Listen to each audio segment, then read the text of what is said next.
Mais si on regarde, vous écrivez, hein, l'islam est incompatible avec la laïcité, avec la démocratie, avec la république laïque. L'islam est incompatible avec la France. Oui. On fait quoi? On interdit l'islam? C'est très simple. L'islam est incompatible, je peux vous détailler. L'islam est incompatible avec la laïcité parce que l'islam n'a jamais connu la laïcité, ne connaît pas la séparation entre le privé et le public, entre l'État et la religion. Première étape. L'islam est incompatible avec la démocratie parce qu'il estime que l'autorité et le pouvoir vient de Dieu. Et la démocratie, c'est, comme vous le savez, le pouvoir du peuple, comme vous le savez encore très bien en Suisse. Il est incompatible avec la République parce que la République, c'est l'indépendance de la nation et que l'islam est une nation à elle toute seule. Parce que l'islam n'est pas seulement une religion, c'est notre erreur à tous. C'est que nous pensons la religion en termes chrétiens.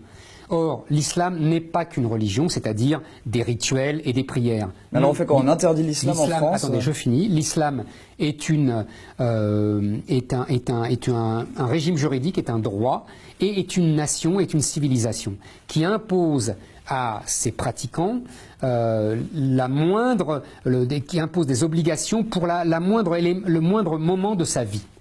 Donc tout ça fait que, effectivement, l'islam est incompatible avec la France. Je vous rappelle que l'islam veut dire soumission et que la France vient de franc, qui voulait dire libre. Donc vous voyez, il y a une incompatibilité totale qui est réduite par l'histoire. L'islam, c'est aussi la paix.